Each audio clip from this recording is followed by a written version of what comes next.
Hey everybody, it's Mr. Wagstaff. Cool stuff to talk about today. So today we're going to talk about the presidency of George W. Bush. It's wild.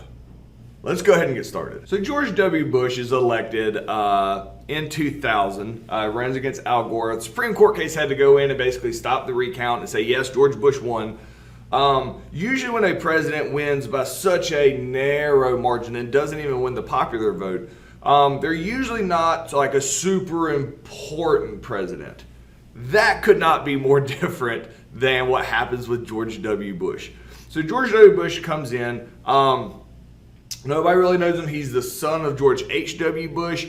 And pretty quickly into his time in office, things changed in America drastically with September 11th, 2001 and the terrorist attacks. So George Bush has been the president for like 8 or 9 months at this point when America gets attacked by terrorists on September 11th, 2001. So very, very, very common and well-known event, but I want to kind of hit the highlights here or lowlights of what happens. I wish in this course I had enough time to spend about a unit really talking about what we're going to talk about here in one lesson. I don't have the ability to do that.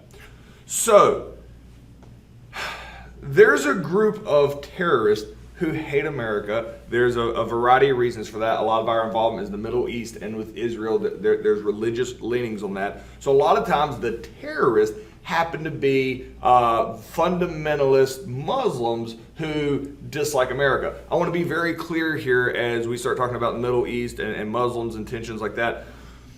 Muslims are not terrorists. It just happens to be that terrorists that hate America for the reasons that we're going to talk about tend to be Muslims. To put that in another perspective, the KKK, which is a terrorist organization, is also a Christian organization. You would never say that, hey, Christians are all terrorists or all Christians are in the KKK. You would never say that. You would never say Muslims are all terrorists. It just so happens that with the extremist fundamentalists of Islam, some outstanding groups just like the KKK is an extremist fundamentalist whatever of Christianity. It's a very small group, so they did not represent an entirety of any type of culture or race or religion. That's very important to point out here.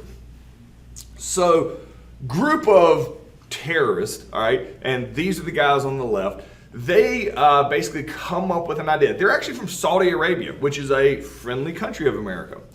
They come up with this idea to hijack planes and crash them into important places in America and cause a bunch of problems, which is just terrorist tactics to use fear for their gain. They can't afford this, so what they do is they go and pitch their idea to this guy named Osama bin Laden, who is very rich, that can fund terrorist attacks on America because he doesn't like America. It's almost like terrorist Shark Tank, a show where people pitch ideas and then rich people invest in them. That is basically what this is. And Osama bin Laden's Shark Tank group is called Al-Qaeda. And it is a terrorist organization. So these guys come up with the idea. Osama bin Laden says, I like it, and funds them. Osama bin Laden is not part of this terrorist group. Like doesn't do this with them. He stays back in the Middle East. So these guys fly to America. They have no criminal record. There's nothing that would set up a red flag. When they get to America, they live here. They actually go to flight school to learn how to fly airplanes that they are planning on hijacking and crashing into the World Trade Center, the Pentagon, which is where defense is, and the White House. There's a variety of reasons that they wanted to do that, but as terrorists, and there's no point in going through their logic, they did terrorist stuff. So, on September 11th, 2001, after these guys had come and taken classes to learn how to fly, they hijacked 4 airplanes. 2 of the airplanes are going to crash into the World Trade Center. Now, the World Trade Center is in absolutely gargantuan 2 huge buildings. They are actually designed to take a direct hit from an airplane in case this happens on accident. It is worth noting, these are international flights. I was trying to, hopefully this picture puts it into perspective. You see how big, like, the You see that bridge in the front here of that picture? The plane is way behind the bridge. You see how big that plane is? These are the largest commercial airplanes that we have that are filled with fuel. So when they hit the buildings don't collapse immediately, but the jet fuel is going to melt the supports, and the building is going to collapse directly down on top of itself over the next couple hours, which is what it's designed to do. And there's apparently this whole conspiracy theory that whatever, it's what happened is exactly what happened. I'm all for conspiracy theories and like playing around with it. This isn't one of them. So 2 of the planes hit the World Trade Center. A 3rd plane hits the Pentagon. And you can see the destruction of the Pentagon. The Pentagon is way bigger than a lot of people realize. So the damage, while extensive, doesn't like destroy the entire building. I was a freshman in college when this happens, and it was very, very real to me. I had somebody I was in college with had a very close family member actually die in the Pentagon on this day. So to me, we're getting to the point of history where it's like I remember the feelings around the country at the time. So the 4th plane, actually, they try to hijack it, and the people in the plane, the one that was headed to the White House, they overtake the terrorists and they crash in Pennsylvania. So the 4th plane doesn't hit a building, it crashes in the field, and everybody does die on that plane. There were almost 3,000 deaths on this day, civilian deaths, 6,000 injuries. This is the World Trade. I mean, it came down. There's massive rubble. They're searching for bodies for days. It is absolutely horrific. America has been attacked before, like Pearl Harbor, all right? The thing is that was military, being attacked by another military. This is a civilian attack on American soil. When Pearl Harbor is attacked, Hawaii wasn't even a state. This is attacking Americans in the largest city in America at these pivotal locations, and it was shocking. So the president, George W. Bush, he is literally reading a book to a elementary school at the time. So the TVs are there. It's a photo op thing. This is a famous picture that there's a video of. This is just a screenshot of it, of one of his advisors coming in, and they're literally telling him right now that America is under attack. He actually gets some credit because he ends up being a very unpopular president. And we'll talk about that as we go through. He's not, I don't know, it's hard to say good guy and bad guy here, but so I'm not going to say that. We'll just talk, I'll go through and explain the story of George W. Bush and why his popularity will drop. He gets some criticism here. He sits there for like 10 seconds, like stunned. And everybody's like, oh my gosh, the president doesn't know what to do. The man just found out we had the largest attack in the history of America on our soil. Give the man 10 seconds to think before he hops up and runs out and it's go time. And that evening he's back in the Oval Office and he addresses America on what has happened. America is shocked. Like, what? Like, this isn't a country that attacked us. These are terrorists. Like, and America is at first shocked, and we don't know who did it. All right. A couple days later, Osama bin Laden, this guy who's in the Middle East, he comes out and he says, yes, I funded it, death to America, whatever. Now that we have somebody to blame for it, America rallies very quickly behind George W. Bush, and it is, let's go get them. That is the American mentality of it's payback time, all right? Which is really important. America starts getting angry, and we're angry that we got attacked, and we got to take it out on somebody. That emotion and feeling in the country is very important to understand what's getting ready to transpire in the next couple years of George W. Bush's time in office. So the question here is, explain how the 9/11 attacks are drastically different type of attack than Pearl Harbor or any other attack that has happened on American soil. So pause me, answer that completely. We're moving on. So there's a few ways America responded to this immediately, all right? And these things happen at the same time. Militarily, we start gearing up to go attack Osama bin Laden. But on our side, we got to make sure this doesn't happen again. So America passes overwhelmingly in Congress this thing called the Patriot Act. Who's not going to vote for the Patriot Act? This is America. Like, everybody rallies around. Everybody's flying American flags. We've had this trauma, and everybody immediately comes together and we're like, Patriot Act, that's great. So the Patriot Act basically gives the government the ability to spy on American citizens in order to prevent another terrorist attack. They can check your phone calls, your text messages, and things like that under the Patriot Act without having a warrant or anything like that, making sure there's not terrorists around trying to plan another terrorist attack. So not surprisingly, there is pushback to the Patriot Act, and as we get further away from it, it's, at the time when everybody's like, yes, let's prevent another terrorist attack, it was more accepted. As you get further away from 9/11, you're like, wait a minute. Did we just give the government the blank slate to, watch us?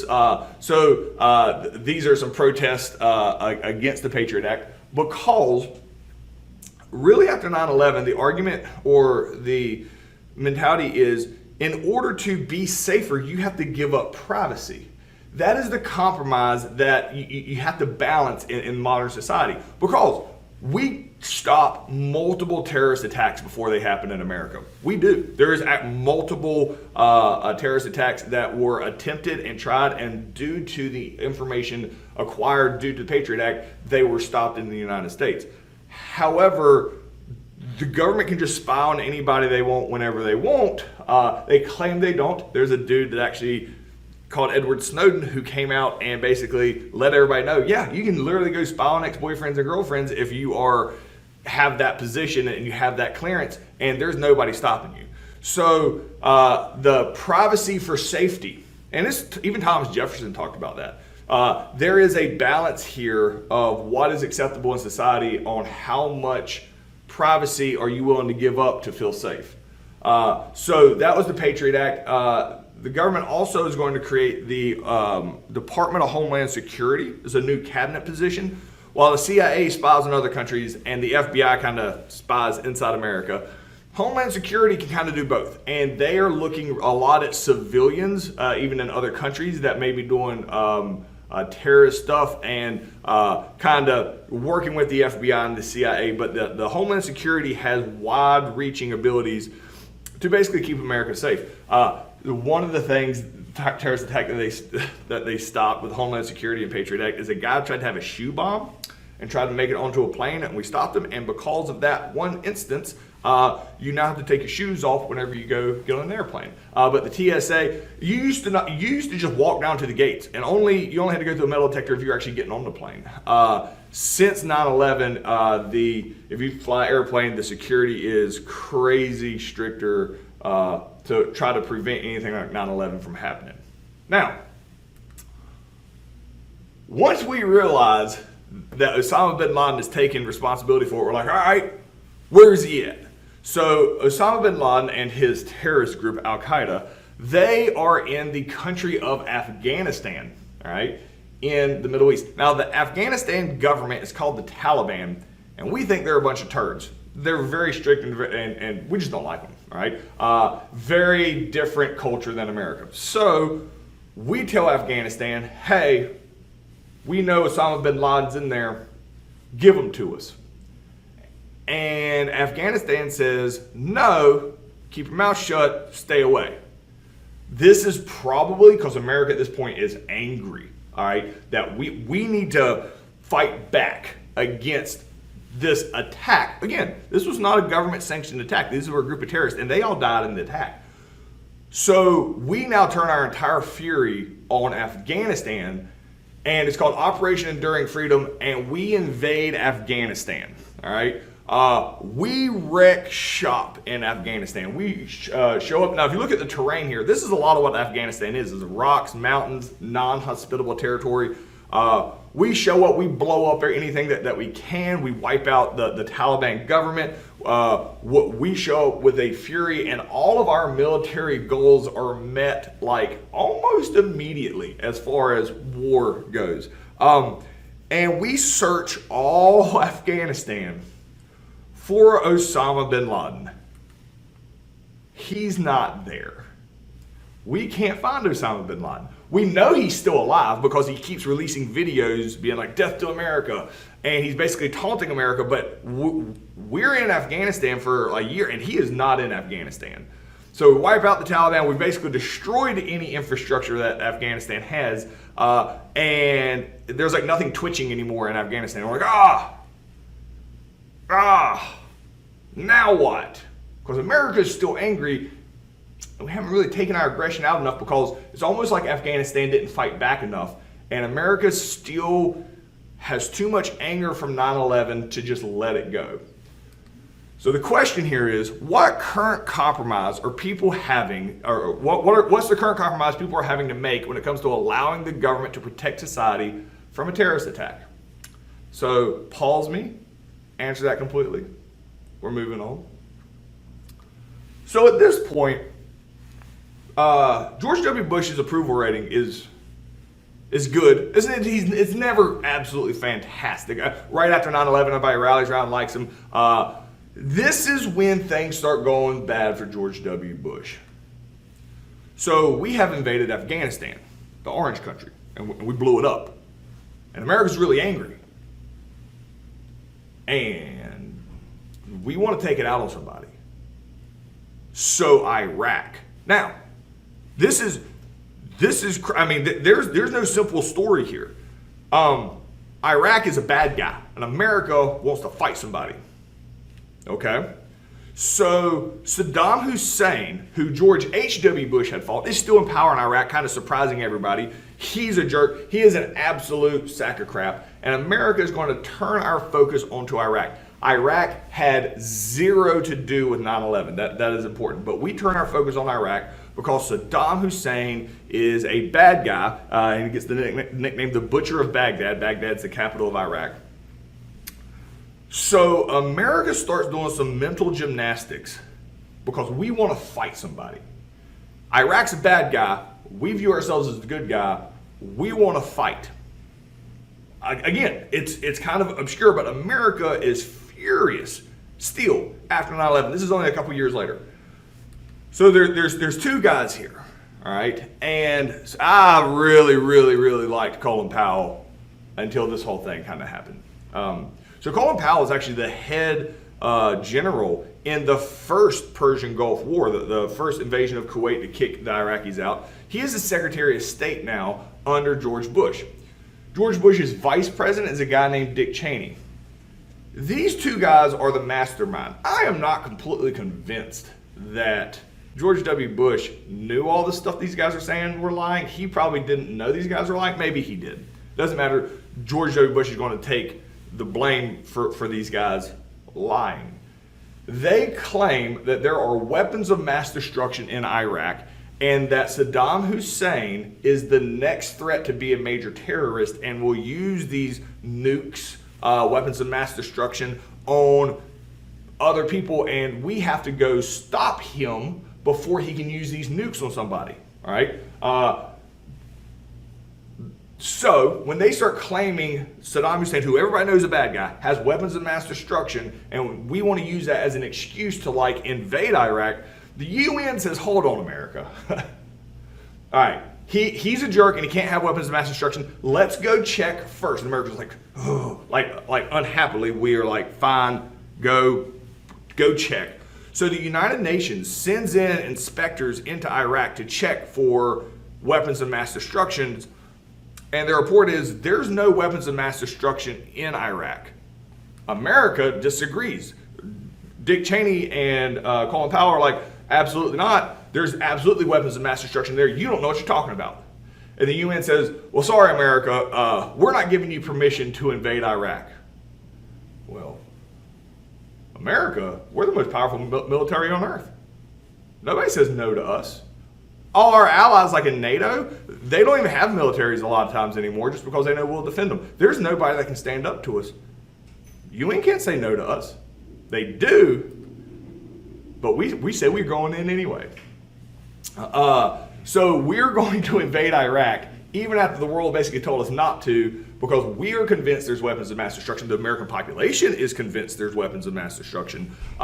Even though the UN's like, we didn't find any, and America says, no, we're going in anyway. Because the idea is if we go into Iraq, we wipe out Saddam Hussein, wipe out his regime, we will be treated as liberators, and we will be the great freedom bringers to the Middle East, and that will help us in a lot of other oil and economic ways in the future. That is the ideals at the time, which is crazy looking back on it. But the question here is, why do you think there is so much focus on Saddam Hussein and the possibility he may have weapons of mass destruction? Did Iraq have anything to do with 9/11? So pause me, answer that completely. We're moving on.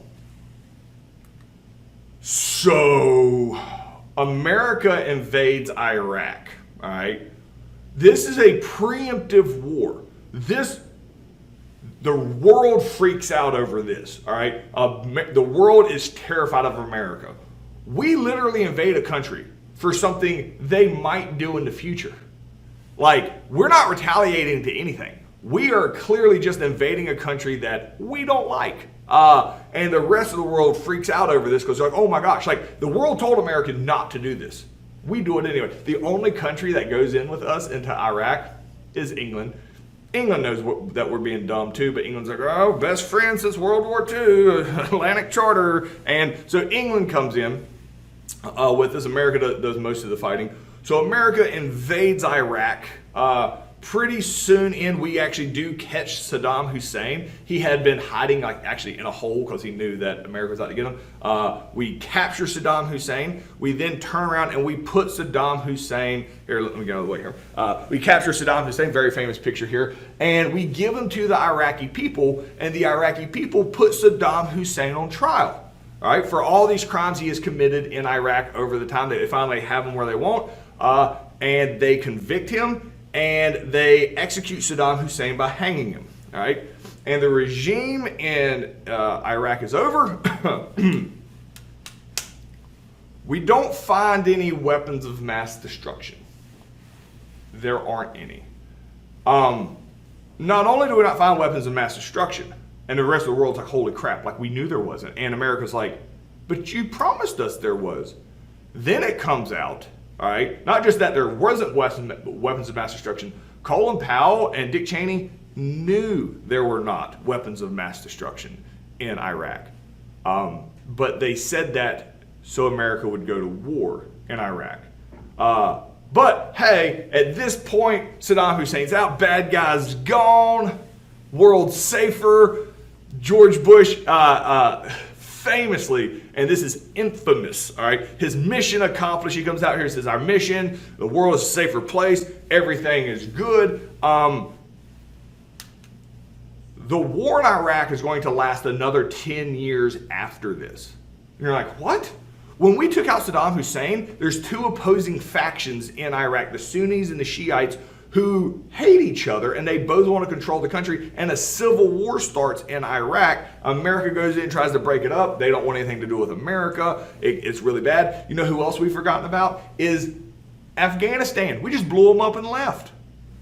More extremist groups start coming out, actual terrorist groups start coming out in Afghanistan trying to put it back together because America, we are viewed as the enemy even more now in the Middle East because we just showed up and blew up all their stuff and didn't help build anything back in Afghanistan, and the people in Iraq don't want our help to help build it back because we try to help both sides equally, and both sides don't want help from America if we're willing to help the other side. The Middle East just turns into a cluster, like it gets bad. We don't win nothing. We just went and made everything worse in the Middle East. So George Bush's approval rating, when we realized that we lied to go to war, actual troops, thousands of American troops are being killed, his approval rating just continues to go down. And the rest of the world is very unhappy with America. They're terrified of America because of this. And it's a really tough situation for George Bush. But his approval rating is low. He does win re-election, mainly because he uses the argument that if there's not been another terrorist attack since I've been in office, and kind of the little bit of McCarthyism, like if you don't elect me, there could be another terrorist attack. who knows? So he does win re-election. It wasn't huge, but his approval just continues to plummet in the second term. So the question here is, why was the world so shocked and scared when America implemented a preemptive attack on Iraq? So pause me, answer that completely. We're moving on.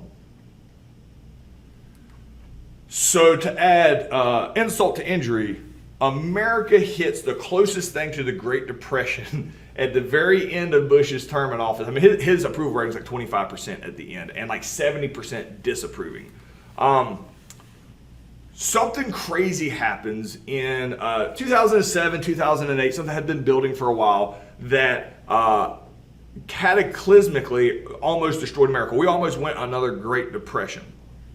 And just like the Great Depression very heavily was caused by the banks being stupid, the banks are being stupid again in the early 2000s, and again, real close to the Great Depression. And we're going to talk about why it didn't actually hit that. It is then referred to as the Great Recession because it doesn't actually end in a depression. So what happens is banks are using predatory loans. They are literally giving people loans they know they can't pay back. Like for houses, oh, you make $11 an hour. All right, well, here's a $500,000 loan to buy a house, knowing that person is not going to be able to pay it back. Banks shouldn't do this. That's the complete opposite of what's supposed to happen. But banks do that on purpose, expecting that guy not to be able to pay it back. So they're literally betting against the guy they gave the money to, because then they turn around over here and they go get a loan out or get insurance on this guy's loan. That guy doesn't know about it. So when this dude can't make his payments and he defaults and basically he loses his he loses his mortgage, the bank gets the house. The bank can then also turn around and, since they have insurance on that loan, basically get from the insurance company the total amount of that loan. The bank basically now has a house and they have all the money back. So they're basically sabotaging this guy, being a jerk, so that they can make more money. All right. This is a real jerk move by banks, and they do it extensively at the time. Well, what happens in 2007 is everybody stops being able to make their payments, which is the banks expected this. They're like, cool, all right. So everybody starts foreclosing, everything's good, all right, cool. So the bank's like, all right, insurance companies, we want our money back, or we want our insurance money because we've been paying insurance. That's not how insurance works. They can't do it for every loan. The insurance companies run out of money and they shut down. And so the banks actually lose all their money because they thought they had insurance on it, but actually all the banks lose all their money when people can't pay because they were being stupid and there's no more insurance companies. The banks lose everybody's money. It is crazy, all right? So I'm going to come back to this here. The bank's all about close, and they're getting ready to. This is what happened in the Great Depression. They had invested everybody's money in the stock market disappears, the bank shut down, leads to the Great Depression. Same thing is happening here, except they just were jerks with loans and now all the money's gone because people couldn't pay it back. So the government under George Bush, all right, and the next president, Obama, they both do this. This is a tough decision, makes them really unpopular, but it is the right decision. They have to literally bail out the banks. They turn around and give $700 billion in taxpayer money to these private banks who are already being jerks to the people to keep them open. Now, the idea is that they have to pay them back, but it is basically the whole concept of too big to fail. They do this so the banks don't close and lead to another Great Depression. Had they done that and they'd gone to let them go to a Great Depression, you're not going to recover from it. So this actually makes George Bush unpopular. The fact he's giving this taxpayer money to the banks. This is going to lead to a massive recession. Not only are people angry that bail out the people that lost everything, not the banks, but this is going to lead to a massive recession. These are, it just plummets. People have no faith in the economy. People lose their houses. It is pretty catastrophic. It is the worst economic situation. It's going to last years here. Worst economic situation since the Great Depression. But because the government pumped money into the banks very quickly, while it does make George W. Bush even more unpopular, it does prevent a Great Depression from happening, and it's going to be something the next president, Barack Obama, is going to come in, and that's what he's going to have to deal with when he comes into office, is this Great Recession that's taking place. So the question is, explain why it was necessary for the United States government to use taxpayer money to bail out the banks at the start of the Great Recession, even though the banks are private companies and made those mistakes themselves that got them into that situation. So pause me, answer that completely. That's what I got for you guys today. See you guys tomorrow.